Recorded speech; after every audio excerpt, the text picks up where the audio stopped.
আপনাদেরকে একটা প্রশ্ন করতে চাই, মানুষ কি জন্মগতভাবে রোগী হয়? না, রোগ কেউ উত্তরাধিকার সূত্রে পায় না। রোগ তৈরি হয় ভুল জীবন শৈলীর মাধ্যমে।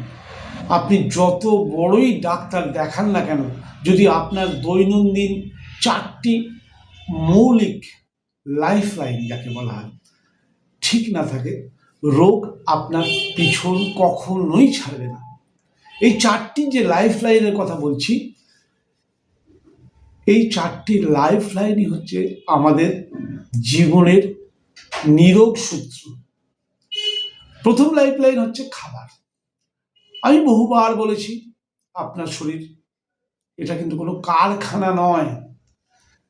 প্যাকেটের খাবার, রিফাইন্ড তেল, চিনি, এগুলো শরীর বোঝে না।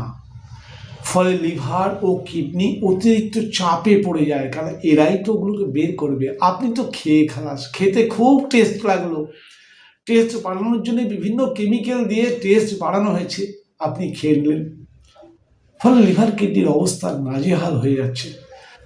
যত প্রাকৃতিক, যত কম প্রক্রিয়াজাত, তত কম রোগ, এটা আমরা জানি। সমস্ত খাবারই আমরা কিন্তু এটা খাই, প্রাকৃতিক খাবার খাই না।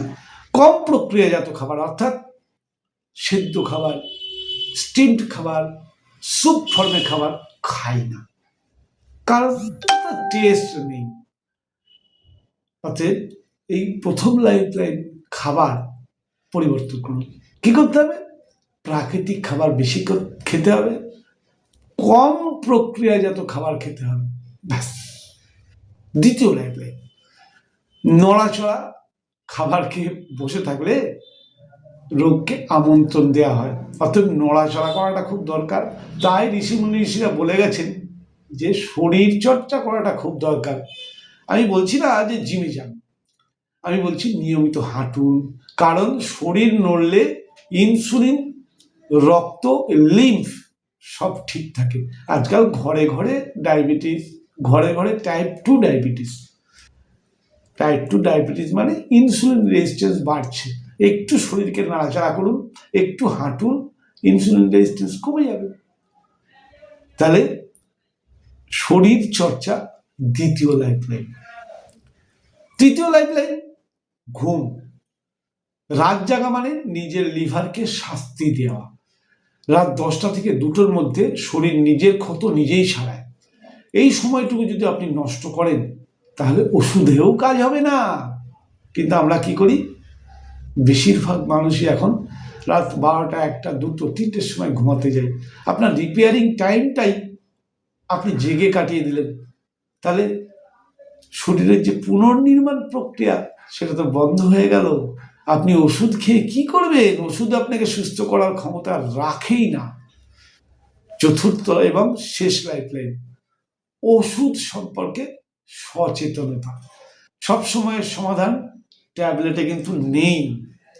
অ্যাসিড হলে ট্যাবলেট, ব্যথা হলে পেন কিলার, এগুলো সমস্যার সমাধান নয়, এগুলো সমস্যা ঢাকার কাপড় মাত্র। অতএব এই যে 4টে লাইফ লাইন, এই 4টে লাইফ লাইনের সময় অনুযায়ী ব্যবহার যদি করেন, তাহলে আপনি সুস্থ থাকতে পারেন। এই 4টি লাইফ লাইনের যে কোনো একটাকে যদি ভেঙে দেন, সেই ফাঁক দিয়ে রোগ ঢুকে যাবে। আর এই 4টে ঠিক থাকলে রোগ ঢুকতে চাইলেও ঢুকতে পারবে না। এটাই হচ্ছে নিরোগ সূত্র। ওষুধ খাওয়ার আগে জীবনশৈলী ঠিক করুন, কারণ সুস্থতা কেনা যায় না, সুস্থতা নিজেকে গড়ে তুলতে হয়। যেটা আমরা সংসারের সব কাজের জন্য টাইম পাই, সংসারের জন্য জীবন বাদ করে দিচ্ছি, কিন্তু যে সংসারের জন্য আমরা এই জীবনটাকে এত খাটাচ্ছি, আপনার শরীরটা না থাকলে সেই সংসারটা থাকবে তো? অতএব সবার আগে নিজেকে ভালোবাসতে শিখুন, নিজের শরীরকে যত্ন করুন। শুধু মাত্র শরীর সামান্য কিছু টাইম লাগে, ঘুমের টাইমটা শরীরকে দিন, একটু শরীর চর্চার টাইমটা শরীরকে দিন, আর খাওয়ার টাইমটা সঠিক খাবার খান এবং সেটা শান্ত মনে বসে শরীরের জন্য খান, মনের জন্য খাবেন না। শরীরের জন্য যদি খাবার খান, শরীরকে যদি রেগুলার ফিজিক্যাল এক্সারসাইজ দেন, শরীরকে যদি সঠিক ঘুম দেন, আর ওষুধের ব্যবহার নিয়ন্ত্রিত করেন, ওষুধের উপর ডিপেন্ডেন্সি কমান, তাহলে রোগ আপনাকে ছুঁতে পারবে না। প্রয়োগ করে দেখুন।